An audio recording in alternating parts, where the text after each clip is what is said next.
Hello again. Uh, my name is Kirk, and I'm always talking to you about the stories and the life of all boys' camps in Kentucky. Today, I decided to mention a couple of things uh, before I'd even really get into talking about camp activities. And what I wanted to say is this. Um, Yesterday was Thanksgiving for everybody, and it's kind of like a time for sharing uh, family related get togethers, have a good time together, share some good food. Um, that's what it's supposed to be about. And I see where this holiday and Christmas, as well as any other big holiday, that they seem to be kind of working together. And what I mean is, there is a lot of false stuff going on in this world. And I will connect this with the camps and everything else. And this was the main thing that I wanted to start off on. I was reading just a simple Facebook post, and that's all it was. It showed a happy face, a little uh, not really sure of itself, and it says, Black Friday, because only in America people trample each other for sales exactly one day after being thankful for what they already have.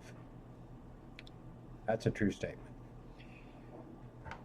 We view Thanksgiving as a time of giving and just sharing love with family members, and I guess you could say that's what it's built around. But I think that it's turned more into a commercial market. It's all about money. That's what it's about.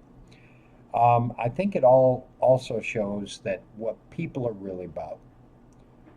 We all say that, well, we care and love one another, and we have peace in our hearts. We wish the best for other people. And here's where my connection is with everything. I believe that America, as a general rule, and the people that are in it, the way that they look upon things is kind of false. Probably more than kind of false. Everybody has this tendency of thinking that, oh yeah, we love our people, we love one another, we care uh, so much about other people. But I think that this world is full of a lot of people that aren't really telling the truth. And here's the way I see it. You have people that will say, oh, did you hear about that accident? Do you hear about that train wreck, that car wreck? Did you hear a bridge exploded? Did you hear 17 people died over here? There was an airplane that crashed. Whatever the case, whatever kind of tragedy just took place, you will notice the importance of the issue and how strongly it affects you by how close it is to you.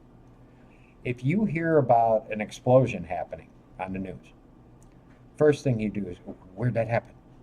And no matter where you live, if it's more than 10, 15 miles away from you, now it no longer is as important because it didn't concern you. As long as nobody you knew in your family, your friends, they weren't involved, all of a sudden it doesn't bother you so much. And I think that pretty much goes for abused children. Not that anybody would look and go, oh, wow, that child's abused. Oh, that's not my child. I don't care. But I really believe that it comes down to if you are not directly involved, if it is not your child that is being tortured, if it is not your child being hurt, your child being kidnapped, your child, anything happening, if it's not your child and you're not related, then you might still care, but only this much. Maybe this much. But the all out, oh my God, it's just a tragedy. All these kids are being hurt and what have you. I don't think it affects those. Of course, that's my opinion, but I think it goes beyond opinion. I think if you look at the world as a whole, you will see a lot of that. Here's another uh, uh, way of looking at it. You might know some older people in your life they're kind of squeamish about things. You know, you hear, oh, somebody cut their finger. They don't even want to look at it. It's bloody or it's messy or whatever. They don't want to see that. Okay, they feel like disgusted by it or make them sick or whatever. But have you ever been on a freeway and you're in gridlock traffic and you think it's just a traffic jam, but then as you move along, you figure out, oh man, look, there's police lights, oh, there's rescue squads, there's ambulances everywhere. And then you get up close to it and everybody's going super slow, even though the road's open, they're going slow because they're gawking at whatever took place. And you'll see people, older people, they'll be sitting there just craning their neck to see what the heck happened over there. Who got hurt now? And I don't care. It could be a bloody mess. But those people are still looking at it as if they got to see it. And that kind of shows the morbid side of people. People that will profess that they are not that kind at all. Oh no, that's not me. Well, get into a few traffic jams where there's an accident involved and you'll find out a whole lot about other people. I'm not saying that's a good thing.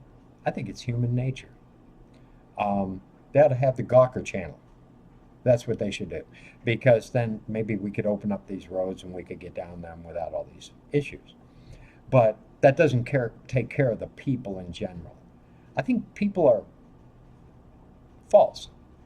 Not all the way through, not 100% of everybody. But I think that if you really look at it, there's a lot of people that are plastic or can appear plastic. Let's take anybody's job, all right? Whether you work as a manager or you work in retail, you work at a restaurant, you work at an automotive shop, and if you have to deal with people, no matter what the situation is, if you have to deal with people, you're not always going to be yourself because it doesn't go with the job. The job entitles that you are supposed to appear nice. You're supposed to not be rude. You're supposed to be kind, cordial. You're supposed to say a lot of thank yous and your welcomes and treat them almost like royalty.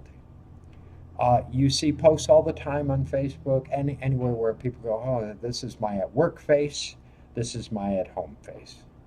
Yeah, because, well, we can't just be who we want to be in this life. We have to always live up to somebody's expectations and obligations. So we go to work and we put on this false face of, can I help you? Or even another one, I'm more than happy to help you. How can that be even possible? How can you be more than happy to help somebody?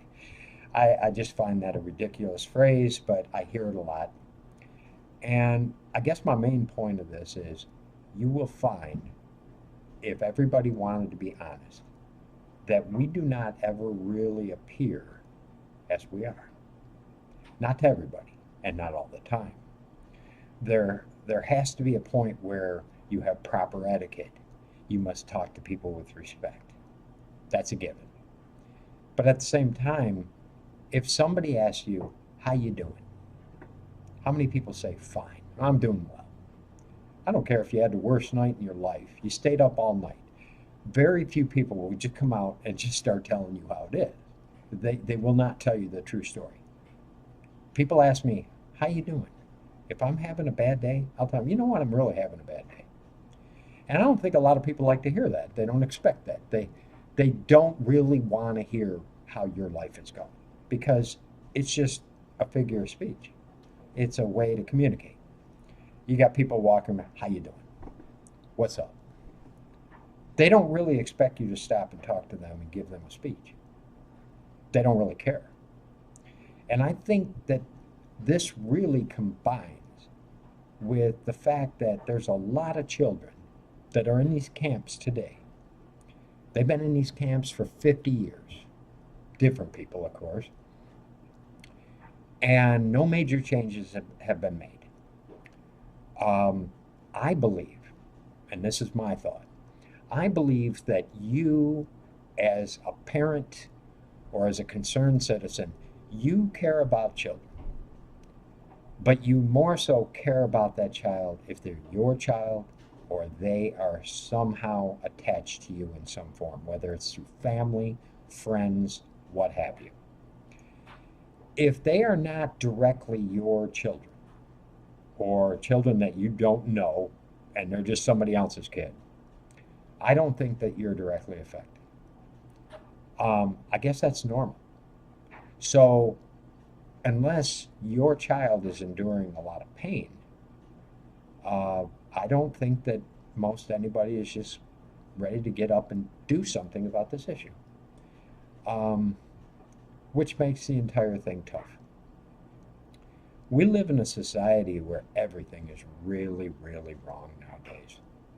One of the other things that I was reading, and it's just another post, but it's just kind of showing how things are. It says, we are living in a world today where lemonade is made from artificial flavors and furniture polish is made from real lemons. That's pretty strange.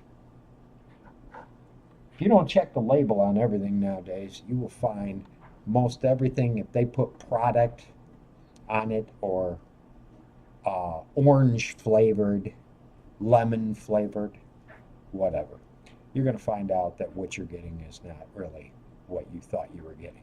It's not real. They'll throw anything in there for you. And knowing how false everything is in this world, it's sad. It really is. I realize people have a tendency to say that they're good people. Well, why wouldn't you? Why would you put yourself down, or why would you tell everybody, hey, guess what? I'm a lousy person. You're just not going to hear that too often. But there's a lot of people out there that will sit there and smile and talk to you and act like they're very concerned about issues. And they seem like real wholesome people, and they seem caring. They seem real. But I realize that I would say a majority of us in this world today are about 6 meals away from anarchy. That means if, let's say, we had a major earthquake, some unrealistic hurricane came through and just knocked everything out. Even something that we really don't even deal with daily. Tornadoes we deal with, but they only take out X amount of people. If something really horrible happened here in the United States, and all the people that claimed all this love and caring and concern, and I'm there for you and everything, take away their meals, take away their houses, take away their gasoline for their cars, or their cars, period. Take away the ability for them to live the way that they become accustomed. Take away their electricity. Take away their water. I think that you're going to have total chaos, riots everywhere. All these caring individuals that you've known for years, you're going to see a new side of them. You take away the basic necessities of humans, and you say that we are kind and loving individuals. You put them in a situation where they're going to have to do without food and water and gasoline and electricity. And what are you going to have? You're going to find out a person's true colors. Are they going to be a real giving individual at that point? I highly doubt it. It might start out that way. But as the days pass and things are not going well and they don't know how they're going to make it, survival's something else. So before you know it, all these people that seem to care and love their neighbor and just, they were the ones that you thought, oh yeah, they're going to remain true all the way through. They're not. That's called survival instinct. Everybody else takes a backseat to you. And that's just life. So for all the people out there that have that two-face going, maybe it's two-faced because your job requires it, and then you go home and now there's the real you. The world is a plastic place. It really is. You hardly ever see people or hear their comments when they're real. I worked in automotive for many years. I had to be nice to customers. I had to respect them. I had to talk to them on their level. I had to do my best to explain how to do repairs. And no matter how they got out of line, I was supposed to be nice. But that's where I was separated from a large majority, because I am not a person that feels the customer is always right. It's a lousy statement, because the customer is not always right. In fact, a lot of times they're wrong, especially if they don't know what's going on. So I would let them know that in the end result. I mean, if I've exhausted all other means, I would just finally let them, you know what, you really don't know what you're talking about, and you can leave. And if they didn't want to leave, I'd escort them. And if they still didn't want to leave, well, there was other ways to get them out the door. But I'm more of a realist. I don't know if that's a good thing to anybody watching this, but that's me. I don't like playing these little games in life that you have to sit there and have two or three different personalities to get along. I'm just more like in your face about how I am. And that's why I realized through these videos that I'm doing, through having the website, or websites, I should say, trying to make changes in these Kentucky boys camps, Kentucky girls camps, any camp in Kentucky. That's what I am zeroing in on. And it's not like I'm this all loving, I'm just want to help everybody in the world. It's not about that. What it is about is this is an epidemic. The things that have been going on with these kids have been going on for at least 50 years. Probably a lot longer, but you know, if you go back more than 50 years, you're probably getting into a lot of primitive things, um, where we really weren't known as a society that followed a lot of rules. It was hit or miss. Over the last 50 years, they've tried to implement changes and had rules and regulations that we had to live by. Trial and error, it seems to be the way. But the shame of that is, with trial and error, you'd think 50 years, by now they would have got it right. The kids would be safe. Um, that the staff members, that they realize, oh yeah, you know what, we got staff members in there that don't know anything about childcare, yet they allow them to work there, which tells me that it's a major problem. You'd think after all these years, they could have finally came up with the fact that, guess what, we're not going to hire somebody that just has a high school diploma, that just has a GED. Maybe we ought to get somebody in here that really knows and cares about children's welfare. Maybe we should have people that need some kind of degree to be able to go in there and really help somebody for a change, instead of just sliding them through a system, doing what you want with them. If you're a sadistic kind of person, well, it's a perfect job for you then, because you can just go in there and mistreat these kids all day. That's what's going on. So for all the people that feel that, hey, it's not my child. Yeah, I feel bad. It's a child out there being hurt. Yeah, but it's not your child. I get it. But these children are going to continuously be hurt until somebody stands up and says, enough is enough. All you have to do is picture any of the ads you ever read about a child being abused and tortured. And I know that they're not your child, and that's okay. Put your child in the place of the ad that you're reading, and then figure out for yourself, if that was your child instead of somebody else's, what would you do? Would much change? I'd say from what I've seen in society that it would. But it's up to everybody. I realize to beat this system, to make major changes, to make sure that no children of the future, of now or the future, will ever have to deal with what I went through, with a lot of others have gone through in all these years. We have to make change. If we don't, nothing is going to be different. So, with this in mind, I would just hope that anybody watching, and I'm not just talking group members, I'm talking general public, if you have an issue, if you feel bad when you read anything about child neglect, abuse, torture, take an interest. Take an interest. Raise your hand. Say, you know what? I want these laws changed. I don't think it's going to ask much of your time, really. We as a society have a problem of really working together. Everybody's all about their own lives. And I get that. You know, I'm about my life as well. But I realize there's bigger problems out there. And how do I realize that? Because it happened to me. If it didn't happen to me, I probably wouldn't be sitting here talking to you about child abuse right now. It's the fact that I lived through it that made me look at other kids and go, you know what? I know how I felt. It was awful. I didn't even want to be alive. They almost took me out. It was almost a matter of, you know, am I going to make it through this period?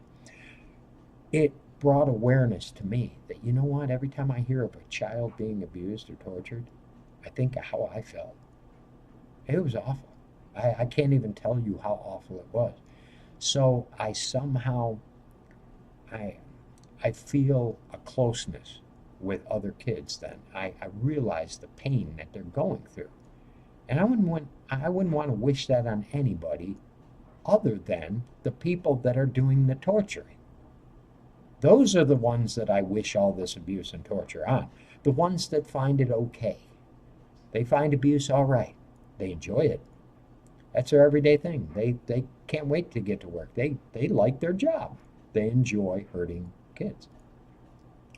And that's sick, but that's the truth. They really do.